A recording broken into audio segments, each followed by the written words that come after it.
Premier লিগের যে টাইটেলটা ছিল ওই টাইটেল লিভারপুল অর্জন করে নিয়েছে হাতে অনেকগুলি ম্যাচ থাকার পূর্বেই। বার্সেলোনা তাদেরকে হারিয়ে দিয়ে পুরো চারটা এল ক্লাসিকো ছিল, চারটায় হারিয়ে দিয়ে তাদেরকে বার্সেলোনা ওই টাইটেলটা জয়লাভ করেছে। আসসালামু আলাইকুম, আমি জনি আছি আপনাদের মাঝে মহাজন। আপনারা জানেন 24-25 সিজনটা শেষ হয়ে গেছে এবং আমরা টপ 5-এর যে লিগগুলি আছে ওই লিগগুলির টাইটেল নিয়ে আপনাদের সাথে কিছু কথা বলবো। আপনারা জানেন প্রিমিয়ার লিগের যে টাইটেলটা ছিল ওই টাইটেলটা লিভারপুল অর্জন করে নিয়েছে হাতে অনেকগুলি ম্যাচ থাকার পূর্বেই। আচ্ছা, অনেক গ্যাপটা করে নিয়েছে লিভারপুল প্রিমিয়ার লিগের টাইটেলটা আরেকবারের জন্য অর্জন করে নিয়েছে। তারা এফএ কাপ থেকে বাইর হয়ে এসেছে এবং কারাবো কাপ থেকে তারা বিতাড়িত হয়ে গিয়েছে এবং তার ইফা চ্যাম্পিয়ন্স লিগের থেকেও পিএসজির কাছে হেরে ওইখান থেকেও বাদ পড়ে গিয়েছে। তাদের মাত্র অর্জন হচ্ছে এই প্রিমিয়ার লিগের টাইটেলটা এবং তারা দুর্দান্ত পারফরমেন্স করে যাচ্ছিল, যেহেতু অসাধারণভাবে তারা পারফরমেন্স করে দেখিয়েছে এবং তাদের যে লিগ টাইটেলটা আছে তারা ওই লিগ টাইটেল জয়লাভ করে ফেলছে under the Arne Slot in his first appearance.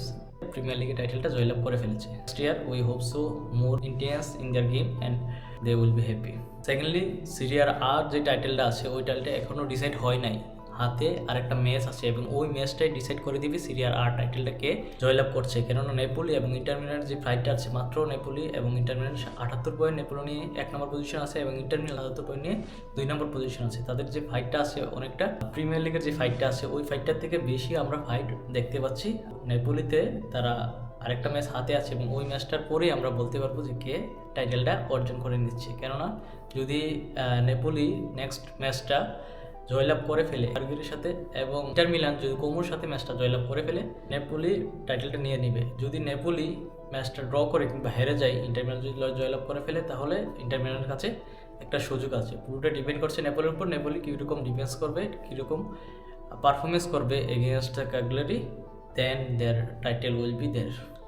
লালিগাতে Barcelona versus Real মাদ্রিদের যে টাইটেল রেসের কম্বিনেশনটা ছিল, তারা প্রথমে 15 পয়েন্ট উপরে চলে গিয়েছিল বার্সেলোনা এবং সেকেন্ডলি তারা অনেকগুলো ম্যাচ হেরে, প্রায় 10টা ম্যাচের মতন হেরে তারা নিচে চলে এসেছে এবং তারা 7 পয়েন্ট নিচে চলে গিয়েছিল। বার্সার টপ এবং রিয়াল মাদ্রিদকে নিচে ডপে ফেলে তারা টাইটেলটা জয়লাভ করে ফেলেছে। লাস্টের একটা এল ক্লাসিকো ডিসাইড করে দিচ্ছিল বার্সেলোনা ভার্সেস রিয়াল মাদ্রিদকে টাইটেল রেসটা করবে এবং বার্সেলোনা তাদেরকে হারিয়ে দিয়ে পুরো চারটা এল ক্লাসিকো ছিল, চারটায় হারিয়ে দিয়ে তাদেরকে ওই টাইটেলটা জয়লাভ করেছে।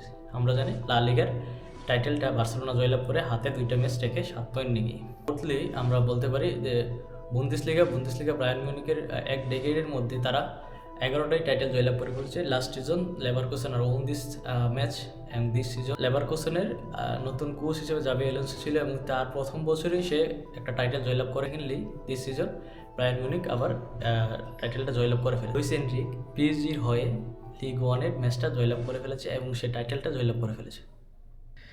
Sorry for the lighting. তার ধারে কাছে কেউ ছিল না। পিএসজি হাতে অনেকগুলো ম্যাচ রেখে 4-5টা ম্যাচ হাতে রেখেই টাইটেলটা জয়লাভ করে ফেলেছে। আপনারা জানেন পিএসজি অসাধারণ পারফর্ম করছে এবং পিএসজি বর্তমানে ইফা চ্যাম্পিয়ন্স লিগের ফাইনালে ফাইট করবে ইন্টার মিলানের বিপক্ষে 30 মেতে। তো এই ছিল 5টা টাইটেলের ধারণা। আপনাদেরকে আমি ধারণা দিয়ে খুশি মনে হচ্ছে। আপনারা কে কতটুকু পারফরমেন্স করছে, আপনি কোন দল সাপোর্ট করেন নিচে কমেন্ট করে জানাবেন এবং আজ এই পর্যন্ত সবাই ভালো থাকুন, সুস্থ থাকুন। দেখা হবে পরে একটা ভিডিওতে।